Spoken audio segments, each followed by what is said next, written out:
Hebreos capítulo 12, versos 1 y 2.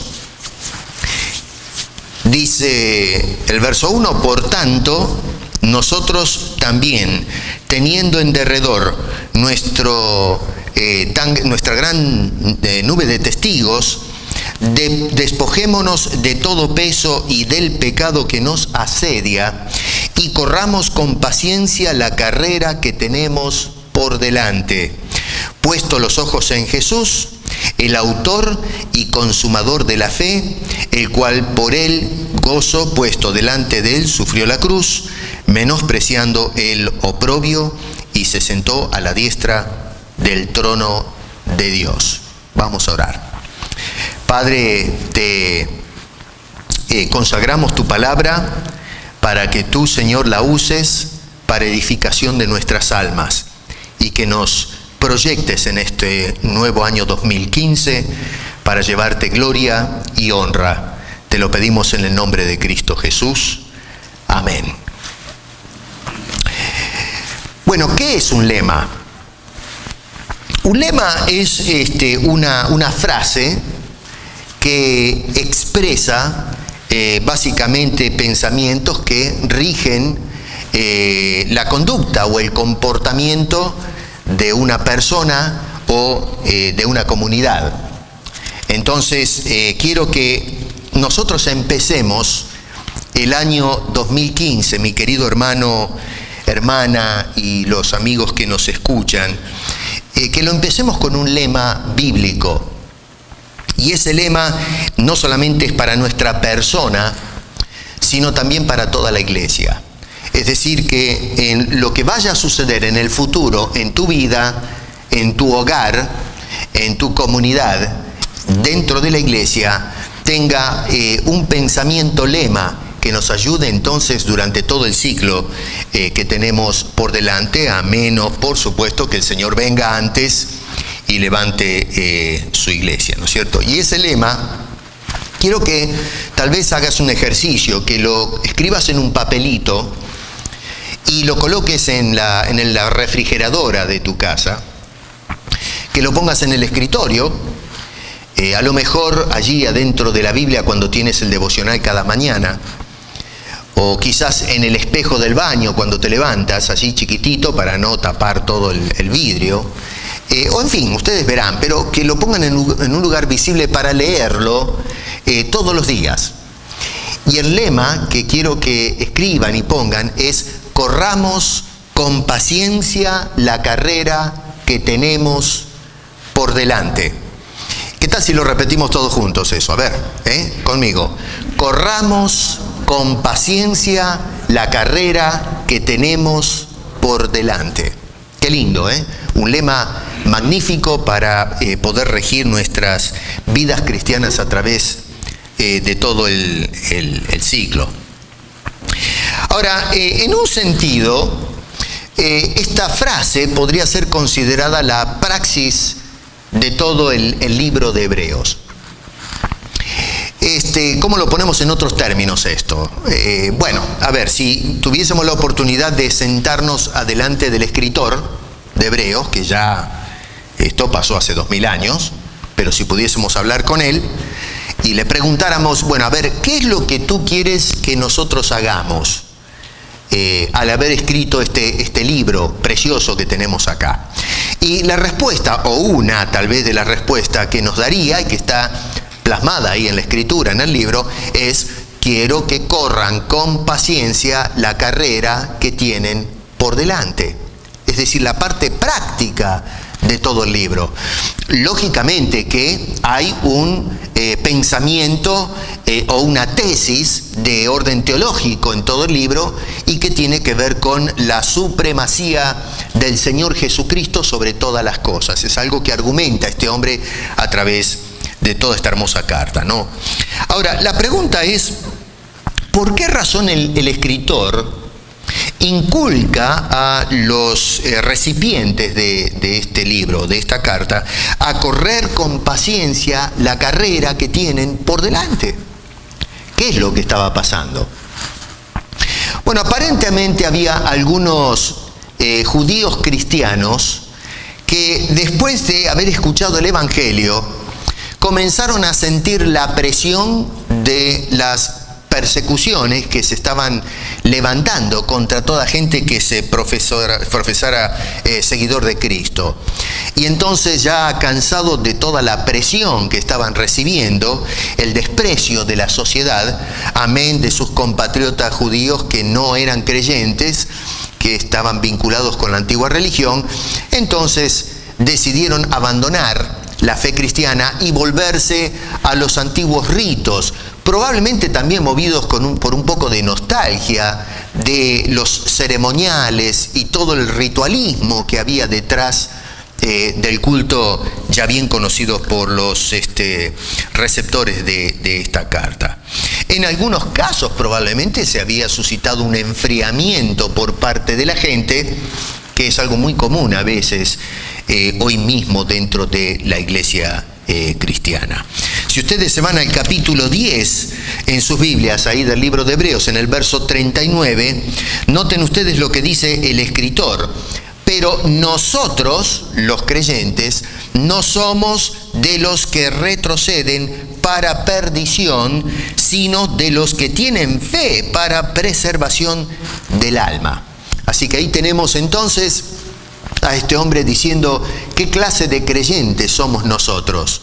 No somos de los que se achican, de las personas que cuando ven las dificultades, las persecuciones, dicen, no, esto está demasiado duro para mí, no lo puedo soportar, y entonces abandonan la fe. Y hoy muchas veces encontramos eso dentro de la iglesia. Cuidado, esto tiene cierta aplicación, porque hay mucha gente que cuando entra al cristianismo se dan cuenta de que no es una vida fácil, demanda muchos sacrificios, se desaniman, se descorazonan con lo que experimentan y entonces lo que hacen es pegar la vuelta. Bueno, son personas inconstantes. En este caso, el escritor nos dice, nosotros, los que hemos hecho profesión de fe genuina, verdadera, por convicción, esas personas no son las que pegan la vuelta y se vuelven a las antiguas costumbres.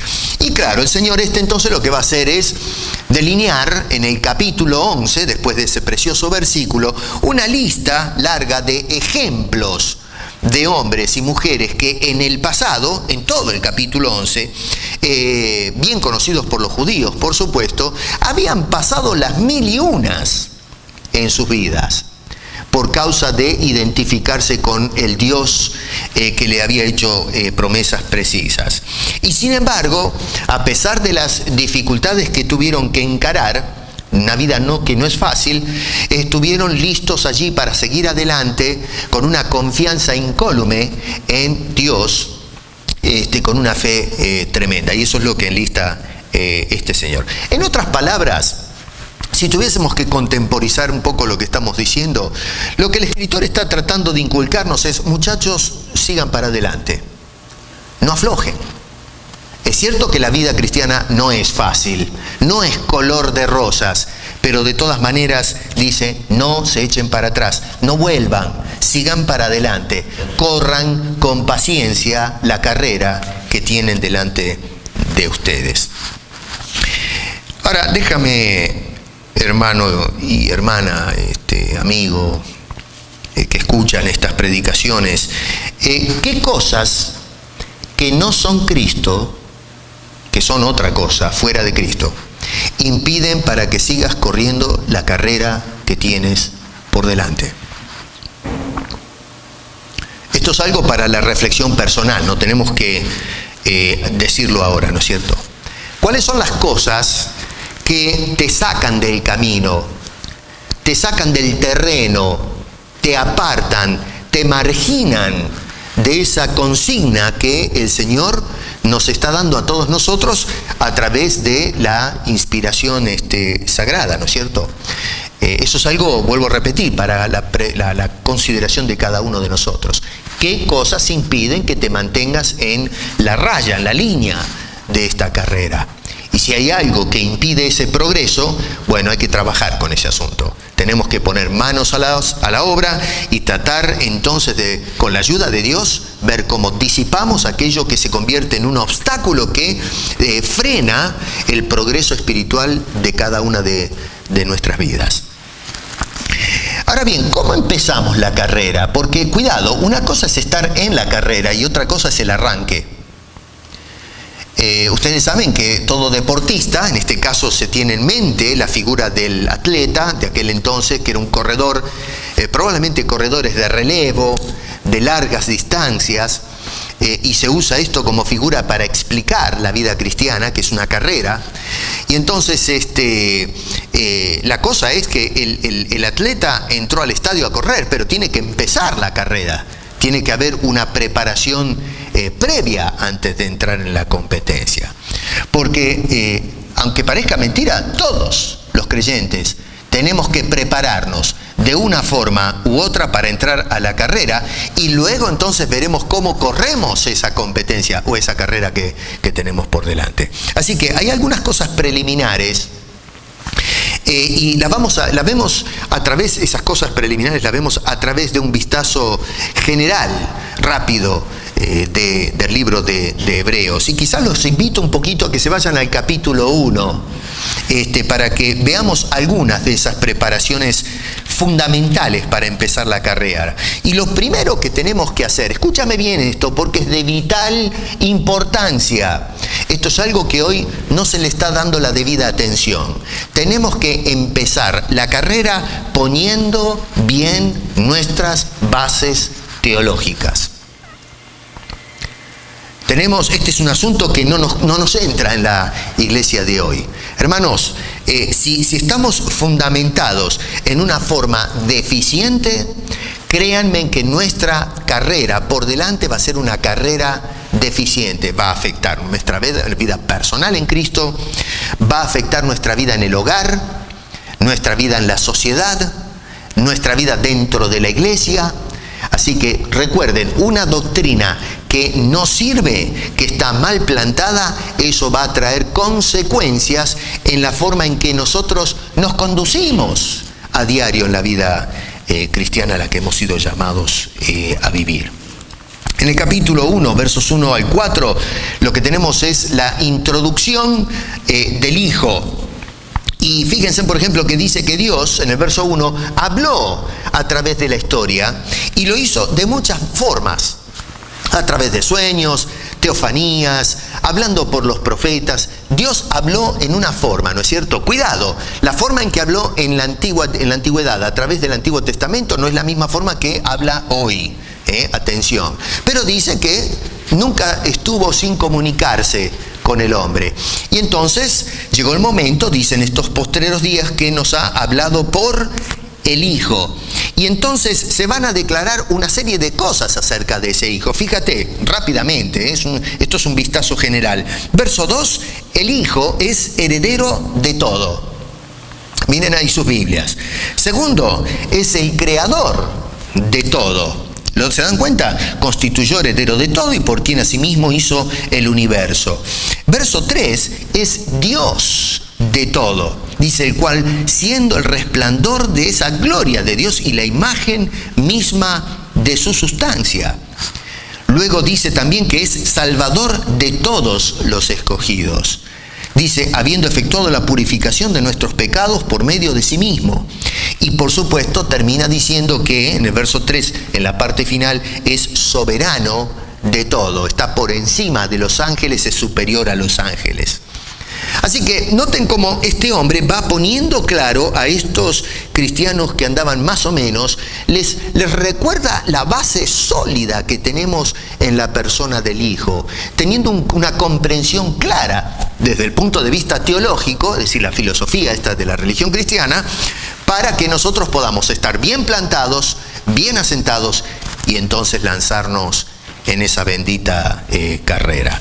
En el capítulo 6, versos 1 y 2, dice, por tanto, dejando ya los rudimentos de la doctrina de Cristo, vamos adelante a la perfección, no echando otra vez el fundamento del arrepentimiento, de obras muertas, de la fe en Dios, de la doctrina de bautismo, de la imposición de manos, de la resurrección de los muertos y del juicio eterno.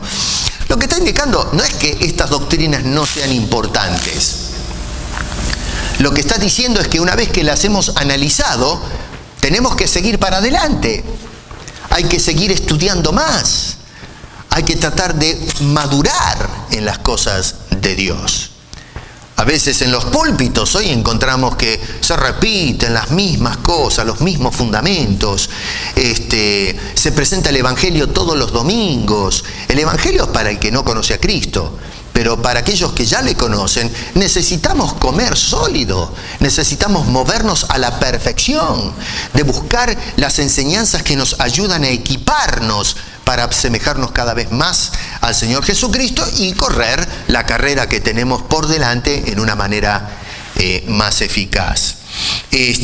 Cuidado, porque hay una severa advertencia en el libro en cuanto al tema de las doctrinas. Si te vas al capítulo 13, que ya vamos a visitar más adelante en otra ocasión este pasaje, dice: no os dejéis llevar, verso 9, de doctrinas diversas y extrañas, porque buena cosa es afirmar el corazón con la gracia, no con viandas que nunca aprovecharon a los que se han ocupado de ellas. Así que noten que este hombre les está diciendo: ojito, muchachos, con estas doctrinas raras que nada tienen que ver con el fundamento de la fe o las cosas que menciona a través de la carta. Es decir, hay una tensión aquí entre gracia y obras. Muchos piensan, o pensaban en aquel entonces y piensan hoy, haciendo ciertas obras van a ser personas más espirituales que aquellos que, en fin, no practican esas cosas. Y el escritor lo que nos dice es: mi querido, tenemos que vivir de la gracia y por la gracia, no tratando de vivir de rituales que realmente no dicen absolutamente nada, poniendo bien nuestra base teológica. La segunda cosa, en el capítulo 2, es poniendo mucha atención al mensaje del Evangelio. Otra vez, en el capítulo 1, si ustedes se fijan otra vez en el inicio de la carta, dice: Dios, capítulo 1, verso 1, habiendo muchas veces hablado en otro tiempo, en estos tiempos postreros nos ha hablado por el Hijo. Toma nota de eso. Y en el capítulo 2, versículo 1, dice: es necesario que con diligencia atendamos a las cosas que hemos oído. Y entonces viene la pregunta del versículo 3. ¿Cómo escaparemos nosotros si desechamos una salvación tan grande? Que es lo que hemos estado oyendo. Así que el escritor dice: Dios nos ha hablado. Ahora nos habla por el Hijo. Nos dice: es necesario que pongamos diligencia o atención a lo que estamos escuchando. Y la advertencia: ¿cómo te vas a escapar si en lugar de dar atención a ese evangelio, lo tiras por la ventana? Dice: no hay manera de zafar de la condenación. Así que empezamos la carrera tomando nota debida del mensaje del Evangelio, el significado del Evangelio. No otro Evangelio que se acomode a nuestras prerrogativas, a nuestros criterios, a nuestros deseos, que nada tiene que ver con aquella noticia que trajo el Señor a través de los profetas, a través de Jesucristo y ahora a través de los predicadores para la salvación de las almas. Y número 3, en el capítulo 4 tenemos que arrancar o tenemos que prepararnos acercándonos a Dios por medio de Jesucristo. Mira bien, capítulo 14, verso 14 dice: por tanto, teniendo un gran sumo sacerdote que traspasó los cielos, y ahora responde quién es ese sumo sacerdote: Jesús, el Hijo de Dios. Entonces, teniendo eso, retengamos nuestra profesión. Y entonces dice: porque no tenemos un sumo sacerdote que no puede compadecerse de nuestras debilidades, sino uno que fue tentado en todo según nuestra semejanza, pero sin pecado. Porque nosotros a veces somos tentados y caemos. En el caso de Jesús, no. Y entonces la invitación dice: acerquémonos, por lo tanto, confiadamente al trono de la gracia para alcanzar misericordia y hallar gracia para el oportuno socorro. Qué linda declaración que es esa, ¿no es cierto? Una invitación a acercarnos a Dios para recibir el oportuno socorro. Dios entonces es un Dios de misericordia, se compadece de los problemas que encaramos en la carrera. Y cuando nos ve que estamos en necesidad, ¿qué hace? Inmediatamente manda la ayuda, nos tira el salvavidas, nos lanza una cuerda para poder sacarnos de la situación y que podamos seguir corriendo. Así que notamos que si bien es cierto que la carrera no es fácil, nos dice que Dios nos puede dar la ayuda que vayamos a necesitar en el momento en que durante la carrera tengamos algún problema. Hay un paréntesis donde se habla una serie de cosas acerca del sacerdocio, los sacrificios, y si te vas más adelante, vuelve otra vez recién a retomar este tema de acercarnos a Dios en el capítulo 10, versículos 19 al 25, dice: así que, hermanos, teniendo libertad para entrar en el lugar santísimo por la sangre de Jesucristo, por el camino nuevo y vivo que Él nos abrió a través del velo, esto es, de su carne, y teniendo un gran sumo sacerdote sobre la casa de Dios, otra vez dice: acerquémonos. ¿Te das cuenta? En el capítulo 4 dice este hombre: tenemos un gran sumo sacerdote que es Jesús, y dice: acerquémonos para que podamos tener el oportuno socorro. Y ahora otra vez este hombre nos vuelve a recordar esto: acerquémonos a Dios. Y entonces va a explicar que tenemos que acercarnos con la actitud correcta. No podemos acercarnos como se nos da la gana a la presencia de Dios. Fíjate que nos dice, verso 22, que tenemos que acercarnos con la actitud correcta. Dice allí: con corazón sincero. Nos dice, verso 22 en la segunda parte, que tenemos que acercarnos con la fe correcta. Dice allí: en plena certidumbre de fe. Esto otra vez nos lleva o nos empuja a lo que dice en Hebreos 11:1. La fe es la certeza de lo que se espera, la convicción de lo que no se ve. ¿Qué es eso? Certeza. Así que entonces tiene que acercarse al creyente con la fe correcta. Nada de supersticiones y de tonterías, no, tiene que ser esa confianza incondicional en un Dios de socorro, de misericordia, un Dios de gracia. Tenemos que hacerlo con un corazón correcto. Verso 22 dice: purificados los corazones de mala conciencia. Tenemos que hacerlo también con tenacidad. Verso 22, 23 y 24, la tenacidad correcta.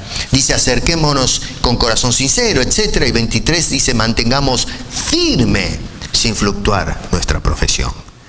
Tenemos que ser perseverantes, sean firmes. Y nos dice que seamos firmes en la esperanza. Verso 23 nos dice que seamos firmes en el trato común. Verso 24, considerémonos unos a otros para estimularnos al amor y a las buenas obras. Y luego nos dice al final un pasaje que a mí me gusta esto, ¿no? Porque es un poco un tirón de orejas, porque nos dice que tengamos firmeza en la participación comunal. Porque dice: no dejando de congregarnos como algunos tienen por costumbre, sino exhortándonos, y tanto más cuando veis que aquel día se acerca. Así que el verso 24 dice que nos consideremos todos juntos, pero lógicamente luego agrega algo necesario: tenemos que vernos para poder estimularnos al amor. ¿Cómo nos vamos a estimular al amor si no nos congregamos? Entonces el escritor dice: no pegues la vuelta, no arrugues, no tires la toalla, congrégate para que podamos cumplir entonces con firmeza esa comisión que este hombre nos está inculcando, que en última instancia, en definitiva, es la palabra de Dios la que nos inculca todo esto, ¿no es cierto? Entonces sí, si ya estamos bien plantados en el suelo, entonces sí, nos lanzamos a la carrera. Pero cuidado, acá tenemos que poner atención, porque la carrera no es fácil de todos modos. El hecho de que hayamos puesto bien las bases, que hayamos entrado al terreno correcto para correr la vida que realmente tiene esperanza, no significa bajo ningún punto de vista que nosotros vamos a pasarla fenomenal, que todo va a salir bien, que no vamos a tener ningún tipo de problemas. Esto es lamentable porque mucha gente hoy, cuando vamos a las iglesias, le predican a la gente: ¿sabe qué? Venga Cristo, que acá le solucionamos todos los problemas. ¿Tiene problemas financieros? acá lo arreglamos. Tiene problemas con la salud, acá lo emparchamos. Lo echaron del trabajo, ya vemos cómo lo metemos en algún sitio. Pero usted, si acepta a Cristo, olvídese de las enfermedades, olvídese de la carencia económica, a usted le va a ir todo pero viento en popa, le va a ir fenomenal. Así que Cristo es el amuleto de la buena suerte. Nosotros agarramos a Cristo y nos vamos para la iglesia y todos los dramas de la vida van a pasar de largo y nos vamos a sentir fenómeno. Y resulta que incontable cantidad de gente dejan la iglesia descorazonados porque se dan cuenta que esas promesas, esas ilusiones o fantasías no tienen cumplimiento. Y entonces dicen, me vendieron un grupo. ¿Y qué hacen? Bueno, dejan la fe cristiana. Es una lástima, pero esta es una realidad con la cual tenemos que lidiar la iglesia de hoy. El escritor jamás, en ningún lugar del libro de Hebreos, y en toda la Biblia, especialmente en el Nuevo Testamento, se ofrece que todos los que se acercan a Dios la van a pasar fenómenos. Y la evidencia tal es que cuando miramos el Hebreos 11, se está hablando de grandes hombres de Dios que eran de Israel y que pasaron las 1001.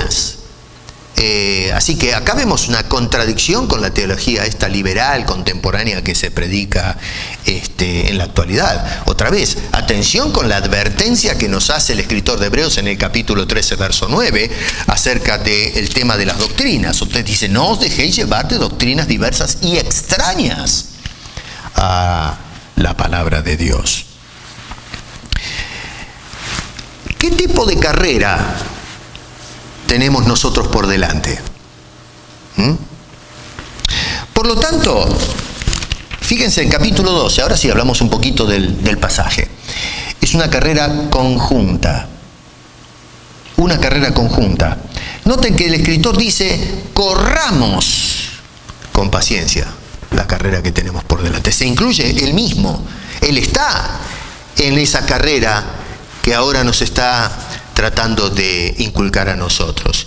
Y antes, fíjense en el versículo 1, en la primera parte, dice, teniendo nosotros una nube de testigos, que probablemente se refiere a toda aquella gente que apareció ahí en el capítulo 11, hombres que eran testigos de la ayuda de Dios en los momentos difíciles, cómo Dios no abandonó a su pueblo o a sus hijos en las situaciones complejas. Así que en ese sentido testifican estos hombres que poner la confianza en Dios funciona, vale la pena, que podemos correr, podemos llegar a la meta a pesar de las adversidades. Por cierto, ellos pasaron, como indiqué ya antes, muchos problemas.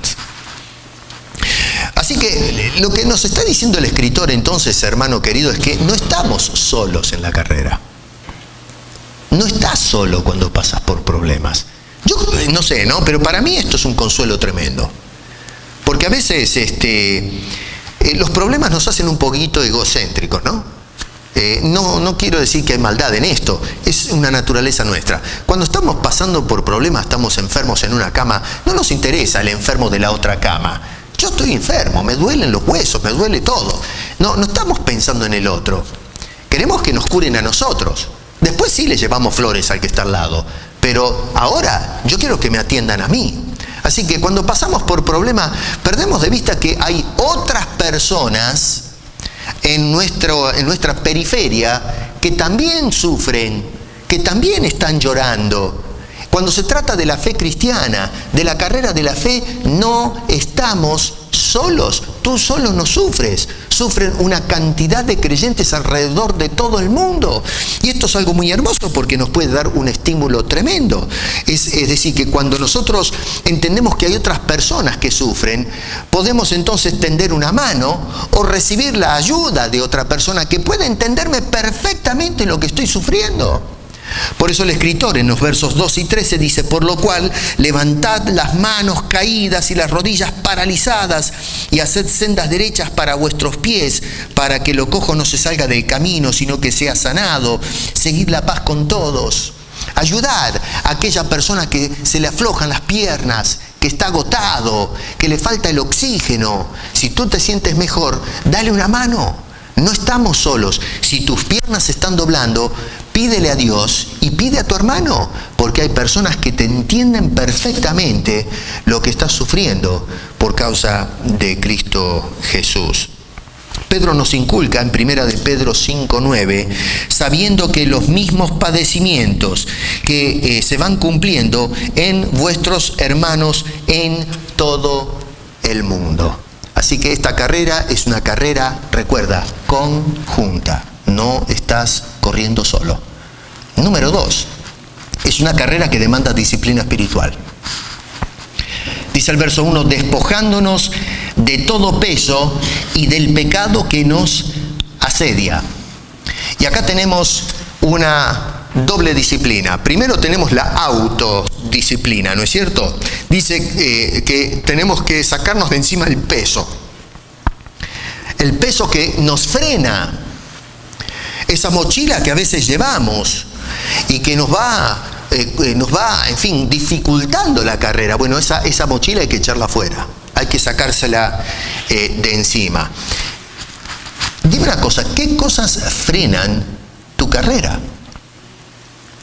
¿Qué es lo que impide u obstaculiza la carrera normal o en la conducta normal en la vida cristiana, tuya y también en la mía, por supuesto, ¿no? En Efesios capítulo 4 nos dice el escritor Pablo que nos despojemos del viejo hombre. En cuanto a la pasada manera de vivir, despojaos del viejo hombre que está viciado conforme a los deseos engañosos. Este hombre lo que está diciendo es, quítate la mochila. No sigas arrastrando lo que te tira para atrás y para abajo, lo que te empuja, lo que te hace que los pies sean pesados, tus piernas no se muevan por la vida cristiana.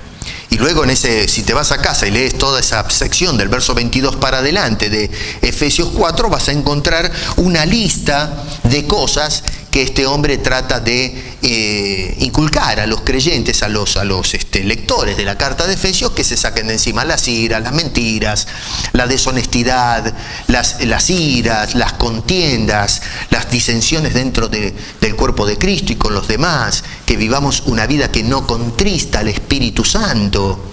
¿Te das cuenta? Despojarnos de las cosas que nos son de peso. Y luego dice el pecado que nos estorba.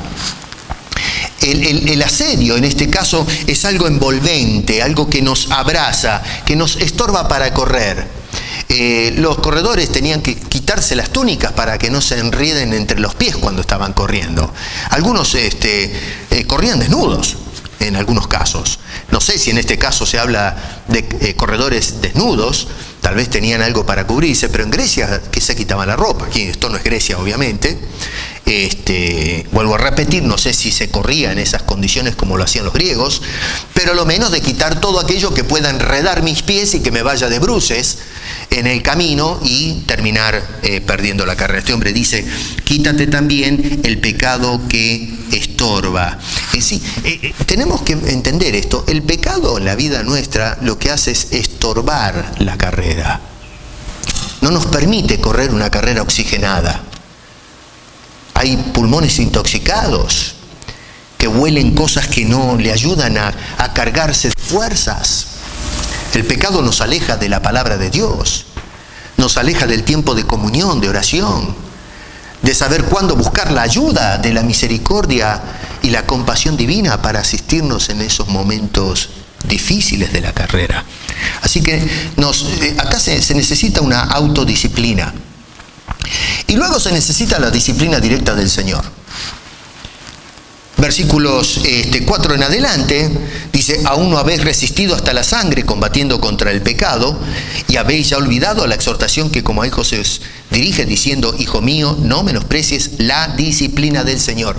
Y esta sección es muy hermosa, no tenemos tiempo para desarrollarla toda, pero el gol de la idea que se traza en estos versículos es disciplina. Fíjate que la palabra disciplina aparece por todos lados acá. Verso 5, disciplina del Señor. Del Señor, cuidado, Luego dice verso 6, disciplina. Verso 7, la disciplina, si soportáis la disciplina. La pregunta final con la que cierra el verso 7, se menciona la disciplina. Verso 8, verso 9, verso 10, verso 11.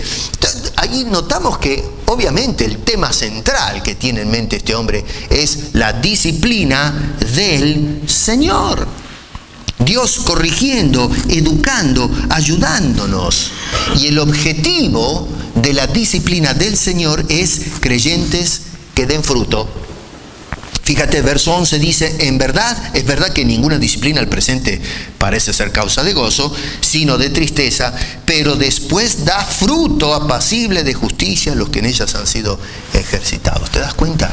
¿Por qué Dios disciplina al que corre, que ya tiene problemas, no? Bueno, para que esa persona otra vez tenga, o dé, mejor dicho, fruto en su vida. Eventualmente vamos a hacer un estudio acerca del fruto del Espíritu. Número 3 es una carrera que demanda constancia. Por eso nos dice, corramos con paciencia. La palabra paciencia, griego, hupomoné, quiere decir más o menos mantenerse bajo, a baja estatura, humildad, de no levantarse. A veces uno de los grandes problemas con los creyentes es que la paciencia la perdemos. Cuando vienen los problemas, chao, ¿de qué cristianismo me están hablando? Y tiramos la toalla. No, lo que dice el escritor es corramos con paciencia. Note, por ejemplo, eso, paciencia quiere decir constancia. En Santiago, ¿qué nos dice? Dice, hermanos, tened por sumo gozo cuando os halléis en diversas pruebas. A ver, ¿cómo es esto? Hoy nos predican de evita las pruebas. Ven a orar y que Dios te limpie las pruebas. Y Santiago, ¿qué nos dice? No, usa las pruebas y gózate en ellas. Ahora, ¿cómo es posible que una persona se goce en las dificultades? Bueno, nos está explicando en el contexto cuál es la razón de esta exhortación. Dice, sabiendo que la prueba de vuestra fe produce paciencia. A veces oramos y decimos, Señor, dame paciencia. ¿Y cómo creen que Dios nos ejercita en la paciencia? Dejándonos penetrar los territorios de la prueba. Es justamente en las adversidades donde nosotros adquirimos paciencia.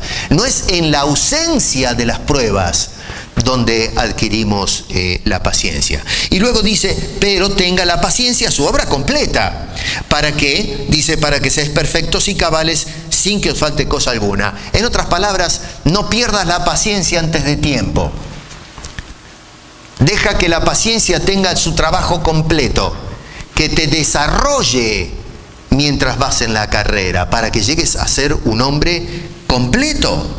Otra vez, en el capítulo 12, verso 3, dice, nos muestra el ejemplo supremo que tiene todo creyente de la paciencia. Dice, considerad aquel que sufrió tal contradicción de pecadores contra sí mismo, para que vuestro ánimo no se canse hasta desmayar. Es decir, no pierdas la constancia antes de tiempo. Cuán a menudo perdemos la paciencia nosotros, ¿no les parece? En casa, en la iglesia, en el mundo. Yo siempre digo que vivimos en una sociedad paranoica. Inclusive un tanto iracunda. Estamos todo el tiempo alterados por cualquier cosa. Una puya nomás y ya ahí sale sangre, ¿no? Bueno, lo que tenemos que hacer es ejercitar la paciencia. Y número 4, se trata de una carrera hacia adelante, una carrera hacia el futuro, no una carrera que vive del presente, una carrera que mira hacia adelante, dice la carrera que tenemos por delante. ¿Cómo puede ser que hoy se le inculque a la gente correr mirando el ahora? ¿Dónde vio usted un corredor que está corriendo mirando los pies? ¿Dónde está poniendo el pie en el suelo? Está mirando la meta.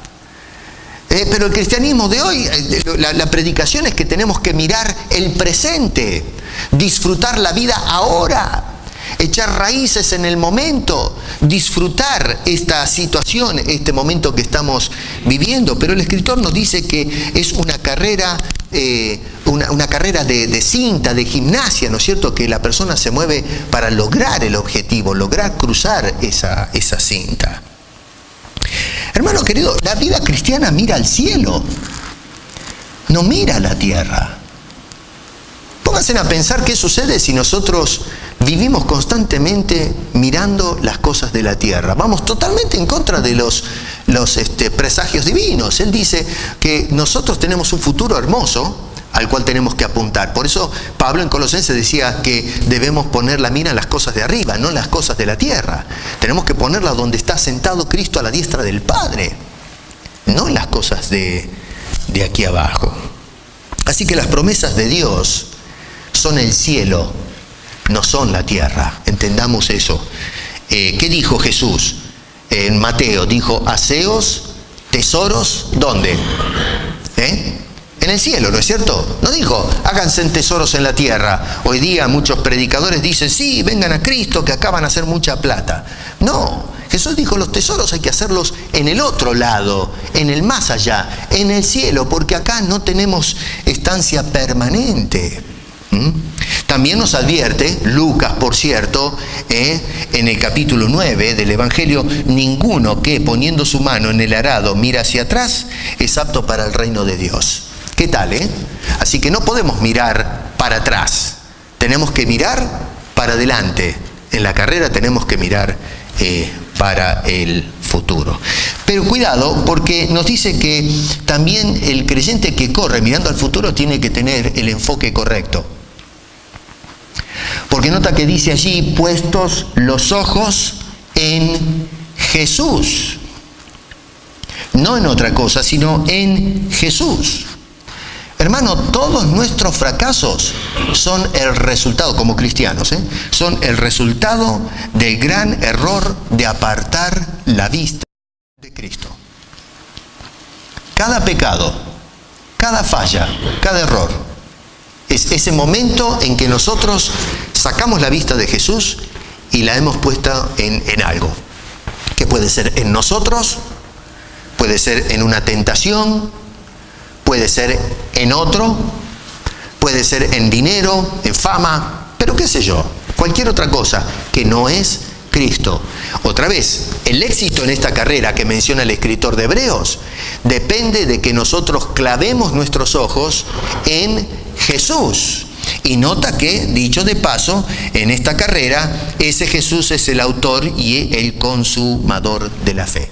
¿Qué pasa? Pónganse a pensar otra vez en la figura. Si yo tengo un corredor que mira hacia adelante, hacia la meta, eventualmente va a llegar. Pero si tenemos otro corredor que está corriendo y una chica en la platea le está haciendo gestos y guiñadas de ojo y el hombre en vez de mirar para adelante empieza a mirar para el costado y sigue corriendo, eventualmente se va a llevar a alguien por delante, o dos o tres personas. O de repente se lleva las astas o los obstáculos, las vallas que tiene que saltar, los problemas, se los lleva por delante y se va de bruces. O se sale del camino y se traga el primer poste que haya en el costado de la ruta. ¿Dónde vieron ustedes un corredor que va corriendo y el hombre va mirando para el costado? Pero ese hombre nunca puede llegar a la meta, ni con ayuda. Por eso el hombre tiene que tratar de apartar todo aquello que lo distrae, que lo saca de foco y clavar su mirada en aquella meta que es la persona del Señor Jesucristo en medio de la carrera. Y bueno, otra vez Jesús dice que es el autor y el consumador de esa fe. No es algo que parte de nosotros, eso es de fundamento divino. Hermano querido, con esto cierro. Estamos empezando este año. Y qué cosas hermosas nos esperan por delante. Hermosas porque estamos en las cosas de la gracia. Pero no quiere decir de que va a ir todo viento en popa, que no vamos a tener pruebas. Les garantizo que va a haber pruebas. Porque un pueblo con paciencia es uno que la adquiere a través de la prueba de nuestra fe. Y así como Dios nos puso a pruebas en el año 2014 y salimos airosos, por eso estamos acá, que no te quepa la menor duda, independientemente de lo que prometen algunos por ahí afuera, Tú vas a tener pruebas este año 2015, vas a tener dificultades, tribulaciones. Dios va a estar formando tu carácter. Lo que nos dice el escritor entonces es que a pesar de todo ello, corramos con paciencia la carrera que tenemos por delante. Y veremos entonces la asistencia de Dios, su gracia y su gloria en medio de ese derrotero que estamos dando inicio en este domingo y en estos días nuevos del año 2015. Quiera Dios que puedas encontrar el refrigerio en el Señor y no apartes su vista de Él para que puedas tener éxito. Padre Celestial, muchísimas gracias otra vez por tu palabra y por darnos orientación para que ahora que iniciamos este nuevo año podamos tener bases o un suelo que sea firme y entonces correr, pero correr mirando hacia el futuro, correr dependiendo de ti, Señor, y por supuesto experimentando esa fe que tú nos mandas, que tú produces en nosotros, y también las pruebas que han de ser el seminario que va a ir forjando un carácter mejor, más completo, más preciso, contando inclusive con esta cualidad que es la paciencia, que tú mismo, Señor, ejemplificaste soportando los dolores de la cruz para salvación de nuestras almas. A ti sea la gloria, llévanos de la mano, Señor, porque te lo pedimos en el nombre de Cristo Jesús. Amén.